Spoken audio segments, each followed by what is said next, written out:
see how this goes.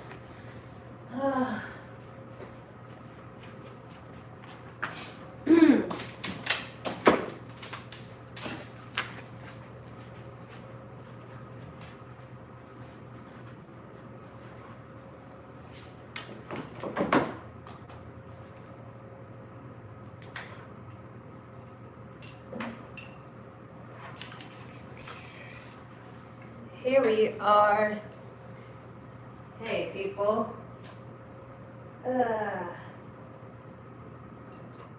It has been a minute, for sure.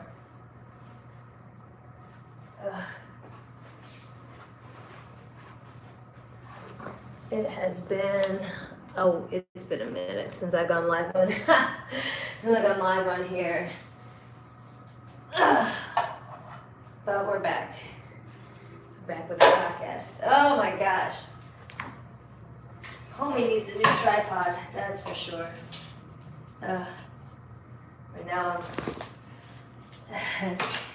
DIYing it with a stool. Because that's just how it is when you're moving. But you know, it is what it is.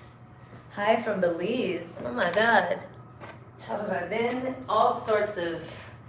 All sorts of okay, all sorts of not okay. Like, it has been it's been a process, let me tell you. I don't even know how I am right now, but you know what? Like, we're okay, I suppose. God damn it. All right, so who we got in here? So, all right, so we're gonna do an episode of NICTalks, and today we're doing Doctor Strange. So how this is gonna work, and those of you who remember how it goes, I'm gonna talk, right? I'm gonna do my little spiel, and then I'm going to pass it off to you guys for questions and comments. We only have like 30 minutes to do this because I literally have therapy in 30 minutes. So that's what we're gonna do. So think of questions while I'm taping. Please keep the questions relevant to the subject at hand. Don't be surprised, like, if you ask a question that has nothing to do with what I'm talking about and I just skip you, because that's just how it's gonna be. Because I'm literally recording live. So yeah, please keep it to like relevant stuff. Are we good? Okay. So I'm gonna put that here, and let's do this, okay? All right, let's go. Hello everyone, welcome to another episode of NICTalks. I'm your host, actor, singer, and content creator, Nikki Marina, and this is my podcast where I talk about whatever the fuck I want, but mostly nerd shit, mental health, and random millennial ranting. So make sure to follow me on all my social platforms at Nikki Marina, NICQUEMARINA. My platforms are TikTok, YouTube, and Instagram. Those are my major ones. I also have Twitter. And join those so that you can receive updates of when NICTalks will be taping live on my stories and community posts, because my life is a little crazy and I tape these as I am able. Today we are taping live on YouTube. Hello to everybody on YouTube. Thank you for joining me. So basically I'm gonna cover the topic that I've chosen for today, and then I'm gonna go to the chat and answer some questions and some comments and stuff, all right? So the comeback of this podcast was based on a lot of questions that people had about characters that inspire me and the lessons that they've taught me, also the movies and shows that they're associated with. So we have a long list that we're writing down, basically, of those. Last week we did Wanda. Today we're doing Doctor Strange. And Doctor Strange is one that became a favorite of mine, honestly, in recent years. I believe the movie came out in 2016, and of course, if you've read the comics, that you might know a little bit about Stephen Strange. He's kind of one of the lesser known ones, I think, in the comics. But I've known a few that, honestly, that's been their favorite guy for a long time. But I believe the movie came out in 2016, And it took on a way different meaning for me in later years, because the next year I was diagnosed with PTSD. And a lot of the lessons that I learned from these characters are very much tied to my mental health. And and like just doing a rundown for those of you who don't remember the plot of Doctor Strange, but it's pretty simple. He's a big shot neurosurgeon, very high achieving guy, big ego, problem solver kind of guy. He gets into a car accident and he basically injures his hands beyond the point that he can use it to be a surgeon anymore. He tries literally everything, all sorts of expensive surgeries and stuff, to fix his hands so that he can be a surgeon again. He literally goes bankrupt. He spends all of his money trying to get his hands back. And when Western medicine fails him, he travels east to Kamartaj, I believe in Nepal. And he goes to the sanctum and meets the Ancient One, and he ends up basically training to be a sorcerer. And he goes to learn magic in order to get his hands back, eventually. But then, kind of along the way, he realizes and is told by the Ancient One that, you have two courses of action here. You could use magic literally all the time to keep your hands back to the way that they were, right? Or you could continue to go down this road of being a sorcerer, which is completely different from being a neurosurgeon, but you're really fucking good at being a sorcerer, and you can help so many people. Like, you can be like so much more help for the greater good, especially because it would include him letting go a lot of his ego from being like that, from what he had before when he was a neurosurgeon. And so what this means to me is, some of us that are disabled, maybe we spend a good amount of our time not being disabled. And to be fair, I believe that I've had anxiety all of my life clinically. And so I do believe that I have been disabled all of my life. I've just been masking and I didn't know. But definitely for the first 20-something years of my life, I was able to do so many things. I was an overachiever.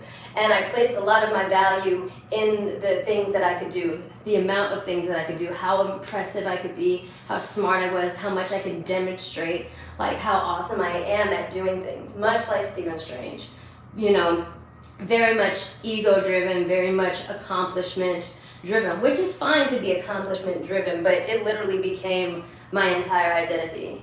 To the point that when I was disabled, and I became very, very disabled, I remember that after I got out of the psychiatric hospital, actually after an attempt, I went to speak to a psychiatrist and re-examine my diagnosis. And I told her my entire life story and everything, and the psychiatrist said, "Oh, you have no concept of self-worth." And I was so confused because I'm like, what do you mean? Like, all of my life I've been the most confident person that I know, even arrogant to a degree. Like, what do you mean? And my psychiatrist said, like, who are you when you're not doing things for other people? Or you're not like showing how useful you are or showing how talented you are. What do you like to do? Who are you? And I was terrified because I didn't know. I couldn't answer that fucking question. Even what I do now, what I'm doing right now, I'm a performer, I'm an actor, everything that I do, and for a lot of us in jobs like this, and a lot of different jobs, everything I do relies on external validation. What I can do for other people, how I can make other people feel, if I can make them laugh,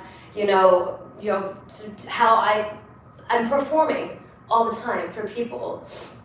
Very little of it comes from inside myself. And so I had to set out kind of on a journey to answer that question, who am I, when I don't have all these skills and stuff I attach to my self-worth. And a lot of us can attach, I feel, our talents and our ability to do things to our self-worth, much like Stephen did, especially those of us who are like high-achieving kids, maybe gifted and talented kids that were pushed by our parents, and it was just established very early on that you are worth as much as you can demonstrate you are useful, you are intelligent, and talented, that's what your worth is. And so when disability comes along and limits your ability to do those things, you can completely lose your sense of self-worth. Because who are you without your abilities? You know, if you're disabled, who are you without your abilities? And that's what Stephen went through. He was no longer able to be a neurosurgeon. And when you're becoming a neurosurgeon, like, that takes years of schooling, like a ridiculous amounts of money. That's a lot of fucking effort going into becoming a neurosurgeon. And so on top of the trauma of, you know, being in the car accident, right? The trauma of losing all of that, like losing all of that, you know, progress, all that stuff that you put behind it, that is so painful. And it was really painful. It was so painful for me. And still is, that there are things that I can't do anymore, or I can't do it as easily because I'm a PTSD veteran. I think the one, like, I'm currently doing the one job that I can do, which is performing and acting and stuff like that. And even still, like, I started to get stage fright, you know, in the last few years, which is very, very not regular for me, because I'd never gotten stage fright in my entire life. Like, I'm made for this. I'm made to perform. And I started to get stage fright. It's harder for me to drive. I'm starting to drive now because we've moved into a new place that has parking, thank goodness, which is a privilege in New York, New Jersey area, because the 4 years that I was living here, we didn't have a parking situation, except for like street parking and like just first come, first serve. I could not drive because I have a dissociation issue and emotional regulation and stuff like that. So I couldn't drive. I cannot work in an office because my trauma took place in an office. I tried twice to work in a corporate or like office setting, and I could not. It landed me in the hospital with ideations, like I just can't. And even though I very much love being able to do what I do and kind of be free from having to work jobs that I hated, there is a lot of guilt I experience behind not being able to do what other 30-year-olds can, or what other 30-year-olds are supposed to be able to do, like hold down a job. That's something that I can't do, like traditionally, a traditional job, I cannot hold down a job. And for such a long time, like Stephen Strange, it made me feel like I had no worth.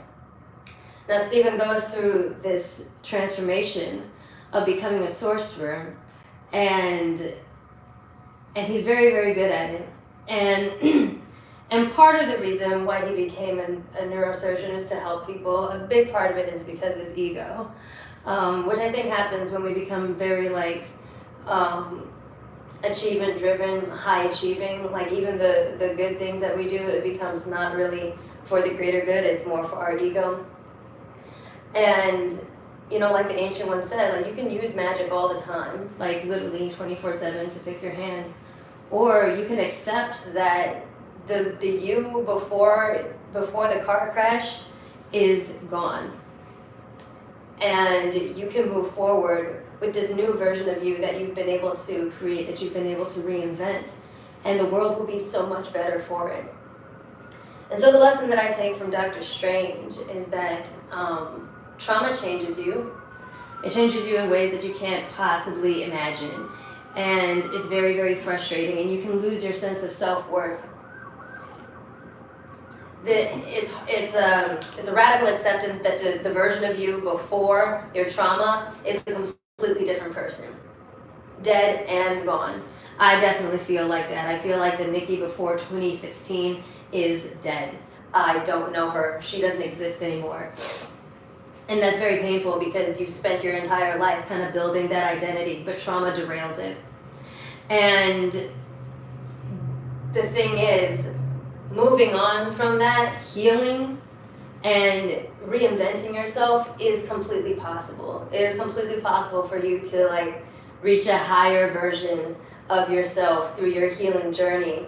And you know, you can choose to give that suffering meaning and find new ways to be impressive, to be talented, new ways to help people, to like, you know, really assist the greater good. But you have to stop trying to fix your hands. I spent a lot of time just trying not to have PTSD. And I still kind of do, because I go to therapy every week. Maybe one day I won't have it, but that's not likely. It's not likely at all.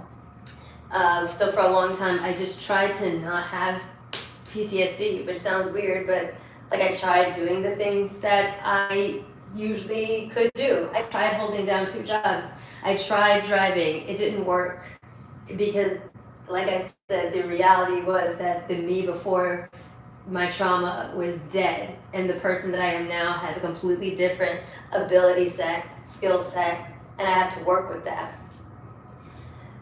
And I feel like I am such a much better version of myself than I was when I was like an extremely high achieving, you know, child, and before, you know, my life was completely derailed.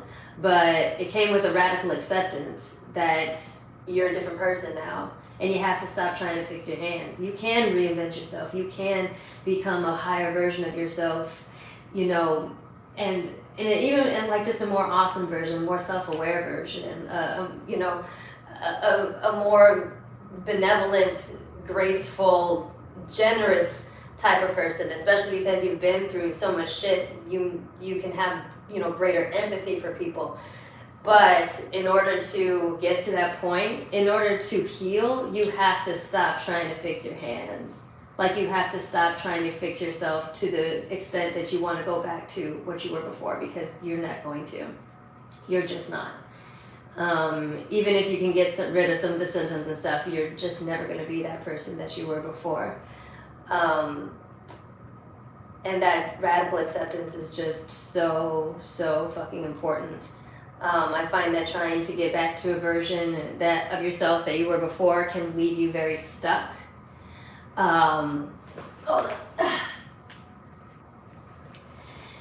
It can leave you very stuck, and it can leave you very sad. And you'll just never grow. You'll always regress, and you'll always be stuck, just like stuck in one place. So that's what Stephen Strange teaches me, radical acceptance. You can absolutely become a better, different person after your trauma, but you have to stop trying to fix your hands. So that's what I got to say about Dr. Strange. And then we're going to go to the chat for any questions or comments.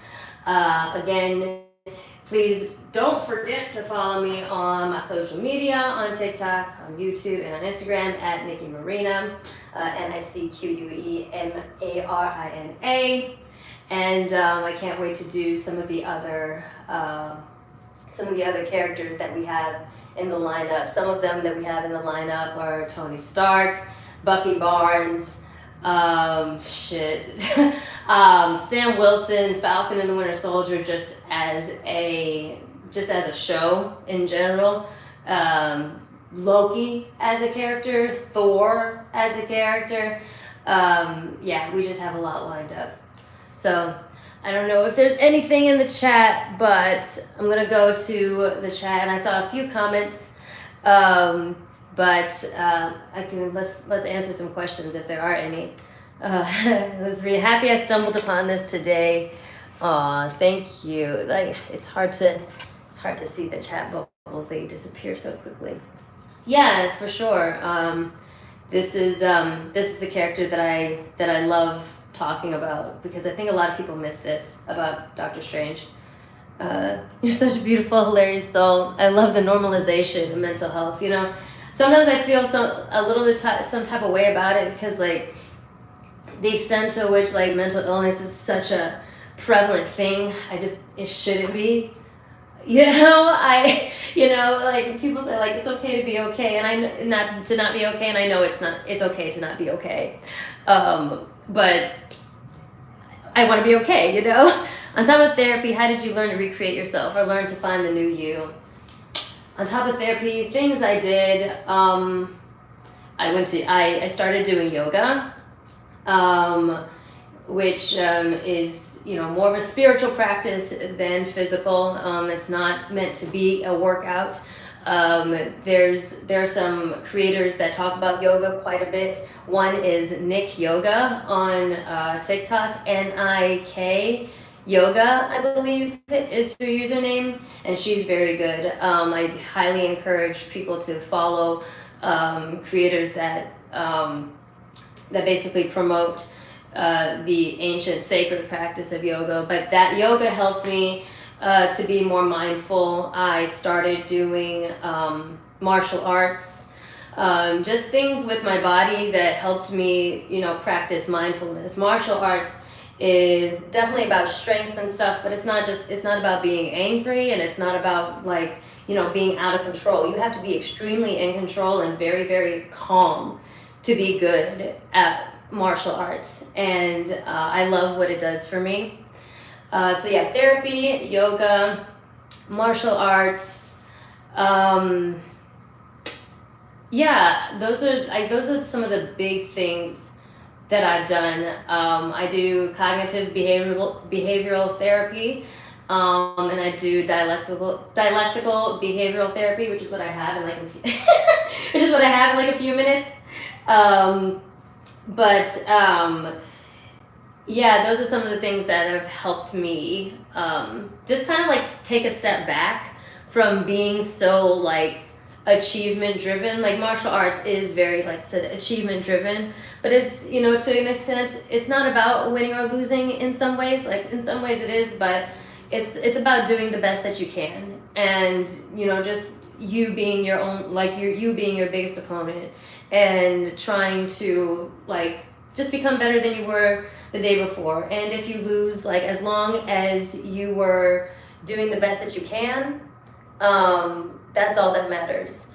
My taekwondo master really does not like it when I get mad at myself, and he always has to remind me, like, just do what you can, it's fine. And now I have a blue belt in taekwondo. I love it.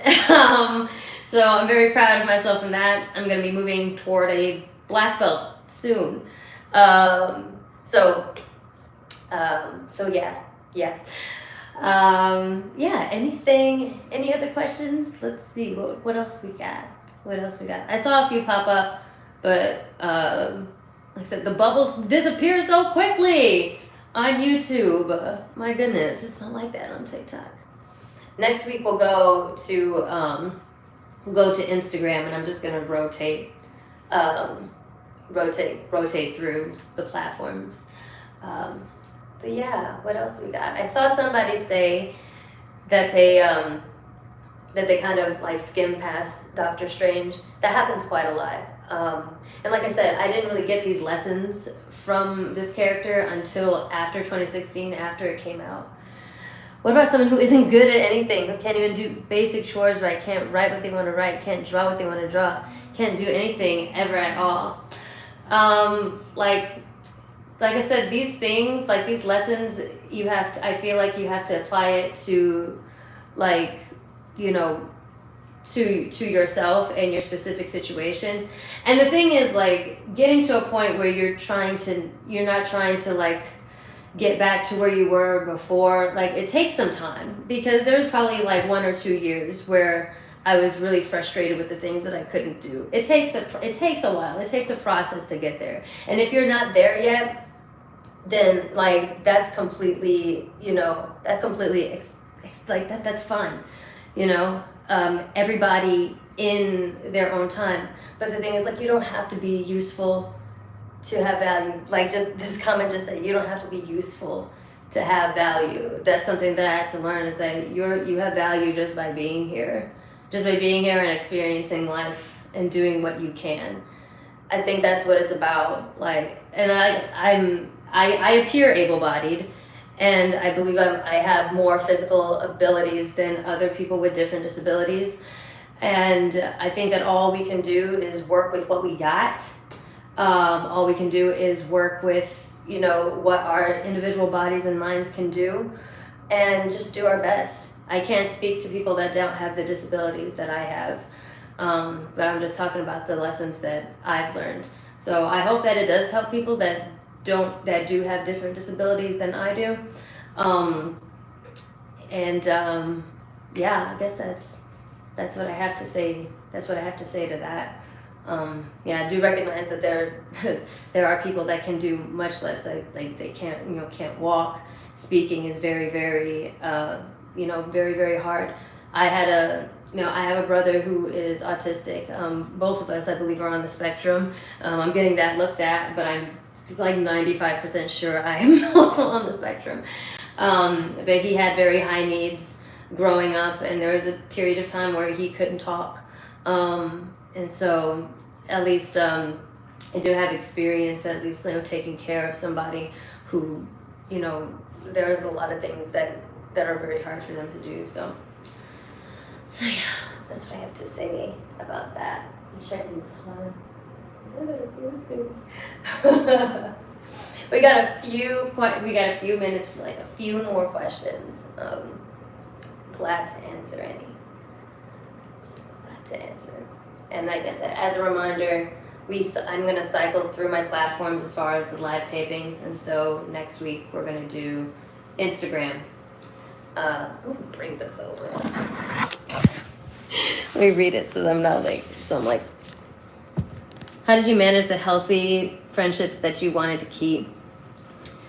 I have had experiences with people. It's a fine line because I believe and I've seen that you can get to a point where that's the thing. You can get to a point where your mental, like not managing your mental illness as much as you can make you a pretty insufferable person to be around. And in order to like maintain healthy relationships and for you to be healthy, like you gotta take responsibility at some point. And I'm very grateful for the people that have stuck by me. I don't think that I've always been the best as far as managing my mental health, and I don't I hate to think about the times when I wasn't.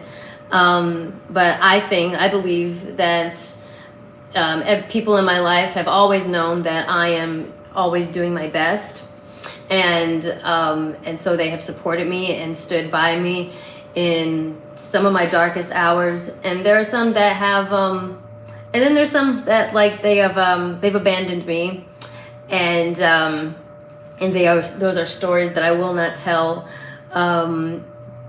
because of just how painful it was. I've also had experiences with people that I don't believe managed their mental health at all, that did not do anything to manage it, and sometimes weaponized it against people as an excuse to keep on, being toxic. Even Stephen Strange kind of had a moment like that in the movie, where it just, his manic phase of, trying to find a cure for his hands, and he lashes out at Christine. And that's not okay. And the people that you hurt, like, their feelings are valid too. So I think what I've done to maintain healthy relationships is, first of all, like, take responsibility for myself, do the best that I can, communicate, and just, I think, like, just personal accountability. Personal accountability has been huge for me, and I have a fantastic support system. That's the thing, like, you need a support system to get through this, but you also need to be accountable.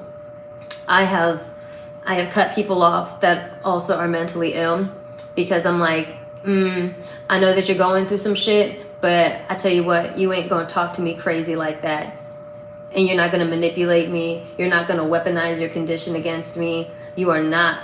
I'm like, you are not, what's it called? Exempt. You're not exempt from, accountability completely just because you have a mental illness. There are aspects about mental illness, PTSD, and other things that you cannot control. And that's understandable. Some people are just not equipped to be friends or part of a support system with people that have mental illnesses or disabilities. And I don't think that's a great thing. But some people are just not equipped. And some of those people are people with other mental illnesses, I believe, that are not accountable and expect, in the grace that they expect from others, they are not willing to give to other people, and I hate that. I hate it when people, say like, oh, if you ever feel like hurting yourself, everything, like, just call, or like, when people take their lives, people like, oh, why didn't they just say something? Why didn't they reach out? People be like, whatever you need. You don't know, like, do you know what whatever you need means? Because sometimes that might mean staying up till midnight to talk someone off the ledge. It might mean, driving somebody to the hospital. It might mean sitting with them while they're crying, while they're having an episode. It might mean helping them do breathing exercises. It might mean driving over to their place and making them eat. Like, it takes a lot. It takes a lot to be a part of a support system for someone who has a disability, and some people are just not equipped for it. I think that in my life, those people have shown their colors, and they've either left or I have cut them off. And my life is better for it, because I have plenty of people in my life, both able-bodied and not, that are a great part of my support system, and they are patient with me because they know that I'm doing my best, and they know also that I'm always going to do my best to be there for them. That's the thing. Like, if you want to have meaningful relationships, you also have to be able to do everything that you have to. I feel like you have to be willing to at least try, to be a friend to that person. You got to be, able to show up. Like, there's a lot of times where I have to just truck through some panic attacks because I told a person that I'd be there. Sometimes there's times where, like, it's very bad. I'm just like, I'm so sorry. I can't, like, I am, like, whatever, but I try not to make that a habit, you know what I mean? And I'm honest. I'll get there. I'll get to the function. I'll be like, I'm not gonna lie, I had to take a Xanny to get here. But don't worry about me. I'm fine. I'm gonna truck through it. I'm gonna be okay. I'm gonna be okay, kinda. But yeah, you gotta be accountable, and you gotta just, like, I think that if people know that you're gonna try and show up for them as much as you can, that's another key, I think, to keeping healthy people in your life, in your support system. So that's me. That's my opinion. Some people might feel differently, I guess, maybe. But all I know is that that's the system that feels healthy and useful to me. So, that's good. And, sometimes you're not equipped to be, like I said, part of, someone's support system. I've been, there's been times where it's just, like, very, very dark, and I'm just of no help to anybody, and I just had to shut myself away. And sometimes it just be like that. That's okay. It is what it is. Like I said, you're still accountable to, I think, the people that you don't talk to when you get out of that phase, and they're allowed to feel however they feel about it. But yeah, so that's how I feel about that. Anything else, you guys? I have a little more time than I thought that I did. That's good. That's good. Oh my goodness. Yeah. Yes. Any questions relevant to the topic at hand? Stephen Strange, mental health, stuff like that. So.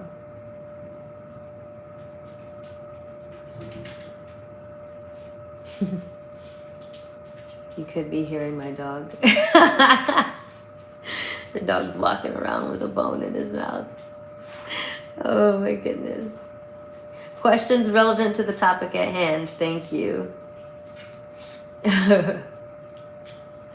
Do you prefer movie or comic strange? I very often prefer movie, just because I think, for me and for audiences, it's just more digestible visually. Most people are visual learners, I think. Um, and I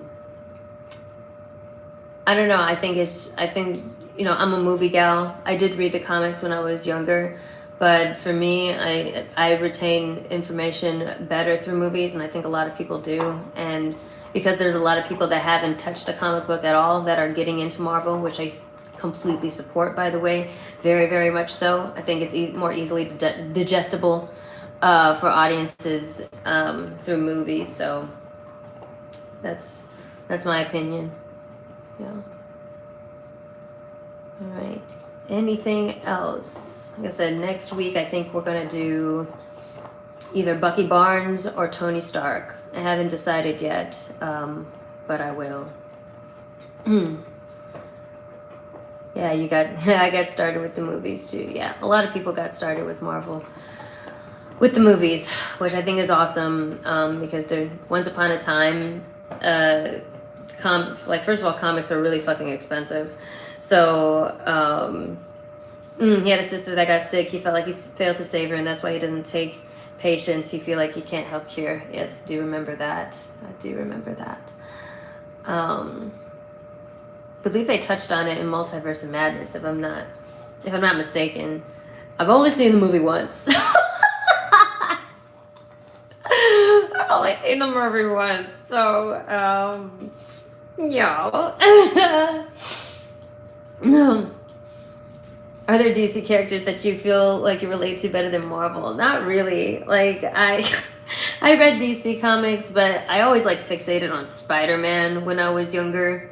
And I think that's the thing that I like about Marvel more than DC, because I think a lot of the DC characters, at least the flagship ones, they're just so much larger than life. They're damn near gods, and kind of I can't quite sometimes pinpoint their personalities. I latched on to Peter Parker very, very early because Peter Parker has very distinct personality. Everybody knows what Spider-Man is like. And also it was very relatable to my life at the time. I was, extremely poor. The only way I could read comic books was, going to Barnes and Noble and just picking what they had. He was a poor Jewish boy from Queens. I'm a poor black girl from Houston, living in a very, very small space with their family, just hustling, trying to make it out. And yeah, Spider-Man was just always the most relatable guy to me, and so I latched onto that. Almost forgot everybody else. I was a Spider-Man girly. I still am. I'm so grateful to be a character in the Spider-Man universe now, as a social correspondent for the Daily Bugle. That is so cool. You can look it up. I'm in Universe TRN 688. That's fucking crazy. I can't believe that. Love that. Well, anyway, I think I'm going to close it out because, like I said, I got to get to therapy, guys. But thank you so much for joining me on YouTube, y'all. Like I said, make sure that you follow me on my other social media, on TikTok, YouTube, Instagram, and Twitter. And I will see you next time. I'll see you in the next episode. Thank you guys